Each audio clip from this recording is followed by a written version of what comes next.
नमस्कार दोस्तों। किसी ने खूब अच्छी बात कही है कि आवाज अगर ऊंची हो तो कुछ लोग सुनते हैं और बात अगर ऊंची हो तो हजारों लोग सुनते हैं। दोस्तों, आपका दोस्त मोटिवेशन स्पीकर जैन प्रेम प्रकाश मेरे YouTube चैनल पे आपका स्वागत करता हूं। दोस्तों, एक छोटी सी कहानी। एक बार एक लड़का होता है, वो गरीब होता है, एक सेठ के यहाँ नौकरी करता है। सुबह जाता और शाम को घर पे आ जाता, खाना पकाकर खाकर वो सो जाता। नित्य क्रम रहता है। एक दिन उसके साथ क्या होता है कि जब वो 4 रोटी पकाता है तो जब वो हाथ धोने जाता है और खाने को बैठता है तब एक रोटी उसके अंदर से गायब होती है। तो हो सकता है उसके माइंड में ऐसा आता है कि मैंने 3 ही बनाई होगी, इसलिए वो चुपचाप खा के सो जाता है। दोस्तों, दूसरे दिन भी उसके साथ ऐसा ही होता है, तो वो फिर भी उसको रोटी को खा के सो जाता है। और जब वो तीसरे दिन उसके साथ ऐसा होता है तो वो चुप के वो देखता है कि एक रोटी जाती कहाँ है। तो एक चूहा आता है, तो एक रोटी को लेते ही लेकर वहाँ से निकलता है।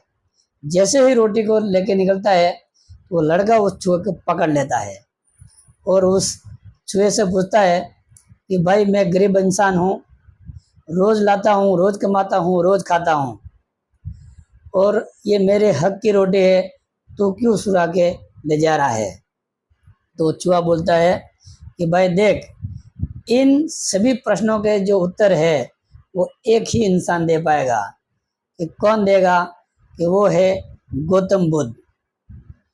वो लड़का विचार करता है, सुबह उठता है और गौतम बुद्ध के आश्रम में उनके सवालों का, उनके प्रश्नों का उत्तर लेने के लिए रवाना हो जाता है। जैसे ही वो वहाँ से निकलता है, धीरे धीरे आगे बढ़ता है और घने जंगल आते हैं और वहाँ एक महल दिखता है शाम को। उस महल के अंदर वो जाता है और रात्रि विश्राम उस महल के अंदर वो लेता है। वहाँ से सुबह उठकर जैसे ही वो निकलता है तो वहाँ रहने वाली एक माँ और बेटी उनसे सवाल करती है कि भाई आप कहाँ जा रहे हो। तो वो लड़का बोलता है, मैं गौतम बुद्ध के आश्रम में जा रहा हूँ। तो माँ बोलती है, बहुत ही अच्छी बात है कि आप गौतम बुद्ध के आश्रम में जा रहे हो, धन्यवाद आपको, ऐसा वो बोलती है। तो वो बोलती है कि भाई मेरा भी एक प्रश्न है, तो उसका जवाब ले आना। तो बोलो माँ, क्या प्रश्न है आपका? तो वो माँ बोलती है कि मेरी जो ये लड़की है वो 20-22 साल हो गए हैं, वो मुँह से आवाज़ नहीं निकलती है, बोलती नहीं है। तो ये सुनते ही वो लड़का वहाँ से निकलता है, आगे जाता है। घने जंगल आते हैं और बड़े बड़े पहाड़ आते हैं, बहुत मुश्किलें होती हैं।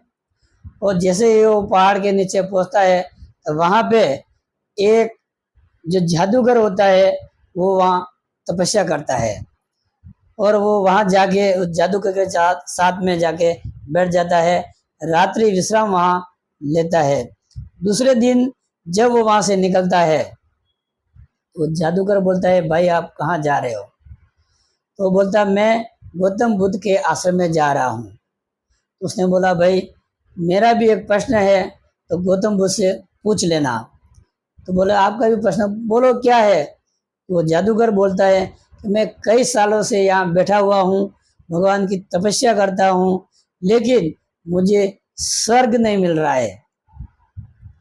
तो एक काम करना, मेरे इस प्रश्न के उत्तर में, मेरे इस प्रश्न के एवज में मेरे पास जादू की छड़ी है, तो मैं आपको ये जो बड़े बड़े पहाड़ होता है, इस एवज में मैं आपको ये पहाड़ पार करा दूंगा।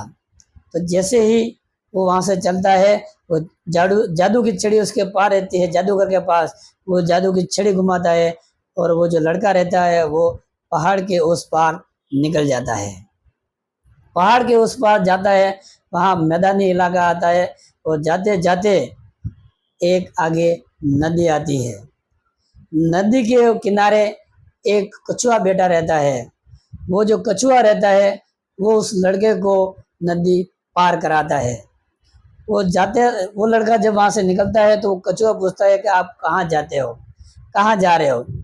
तो वो बोलता है कि मैं गौतम बुद्ध के आश्रम में जा रहा हूँ।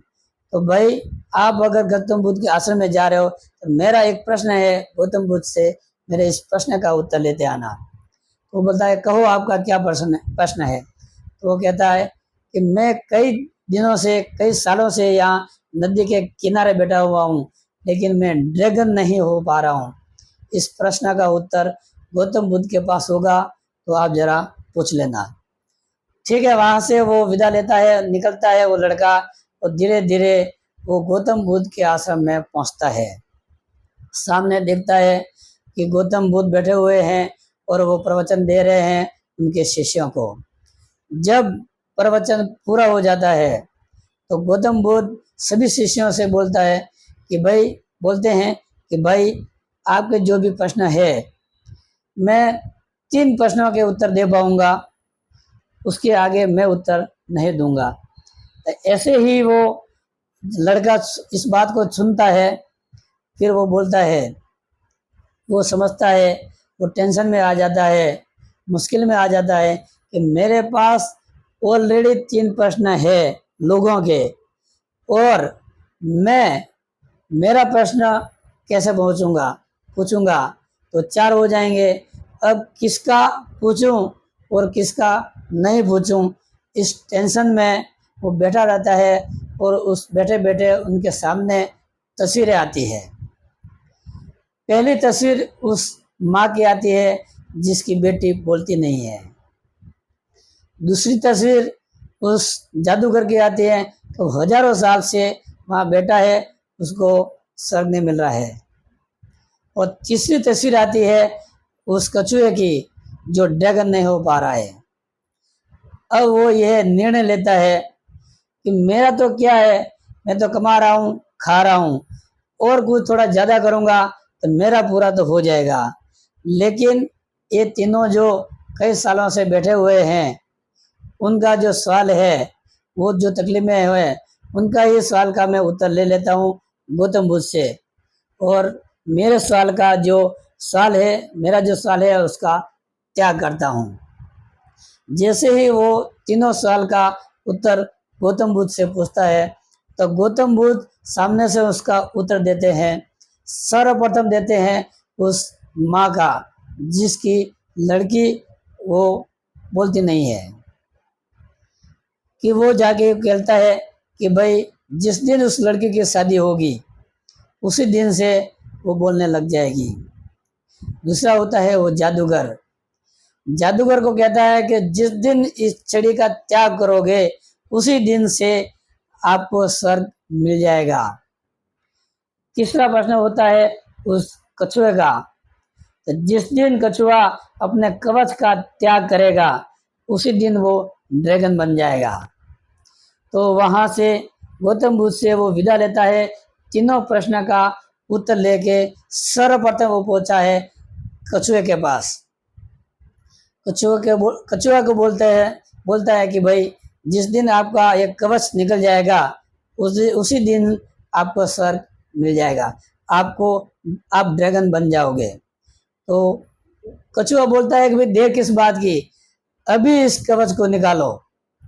वो लड़का जैसे ही उसको कवर को हटाता है तो अंदर से वो मोती निकलते हैं। और कछुआ कहता है कि भाई ये मोती मेरे क्या काम के, ये मोती आप ले जाइए। वो वहाँ से मोती लेके आगे निकल जाता है और वो बाबा जी के पास, जादूगर के पास पहुँचता है और उससे कहता है कि जिस दिन इस छड़ी का आप त्याग करोगे, इस जादुई छड़ी का आप त्याग करोगे उसी दिन आपको स्वर्ग मिल जाएगा। तो वो बोलता है देर किस बात की, अभी इस छड़ी को आपको सौंपता हूँ, वो आपके काम आएगी। जैसे ही छड़ी को आप घुमाओगे तो आपकी मनोकामना जो चाहिए वो आपको मिल जाएगा। तो वो छड़ी उसको सौंप देता है और छड़ी लेकर वो आगे निकलता है, उस महल के अंदर जाता है। महल के अंदर वो माँ को जाके बोलता है कि भाई आपकी बेटी जिस दिन शादी करेगी उसी दिन उसकी बोली आ जाएगी, वो बोलने लग जाएगी। अब वो माँ सोचती है कि इसके लिए मैं दूल्हा कहाँ से लाऊंगा, आपसे ज़्यादा अच्छा दूल्हा मुझे कहाँ मिलेगा, आप ही उसके दूल्हे राजा हो। और लड़की को लड़के से मिलवाती है, आपस में बातें करवाती है और पंडित जी को बुलाकर वो उस लड़के की शादी करवा देती है।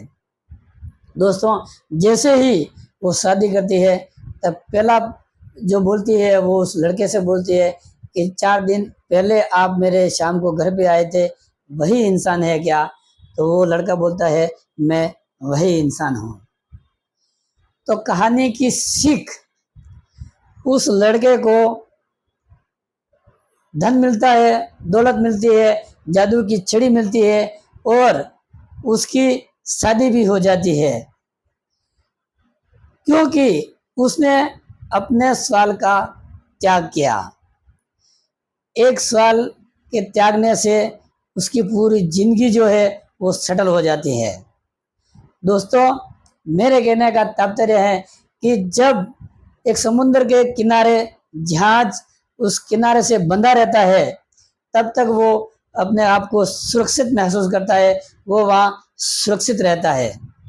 और जैसे ही वो जहाज समुद्र में दूसरे पार जाने के लिए जब वो समुद्र में उसकी डोरी वहाँ से छूट जाती है और वो वहाँ से समुद्र में उतरता है तो बड़ी बड़ी लहरों का उसे सामना करना पड़ता है। उसे बड़ी बड़ी उस लहरों से लड़कर उस तकलीफ को झेलकर जब वो समुद्र में से आगे निकलता है तभी उसको दूसरे किनारे वो जा पहुंच पाता है। तब तक वो जहाज पानी में ही रहता है। दोस्तों, मेरे कहना का मतलब यही है कि त्याग की भावना से उस बालक की, उस लड़के की जिंदगी सेटल हो गई। तो आप भी जब आप सफल होना चाहते हैं तो सर्वप्रथम आप त्याग की भावना रखो। सुबह 5 बजे उठो, नींद को त्यागो और अपने काम में जल्दी से आप पहुंचो, तभी आपको सफलता मिल जाएगी। और सफलता पाने के लिए आपको मेहनत करनी ही पड़ेगी, तभी आप सफल होंगे। दोस्तों, मेरी कहानी, अगर ये छोटी सी कहानी आपको अच्छी लगी हो तो उसको लाइक करें, शेयर करें और सब्सक्राइब करना न भूलें, ताकि इसी तरह की छोटी छोटी कहानी सबसे पहले आप तक पहुंच सके।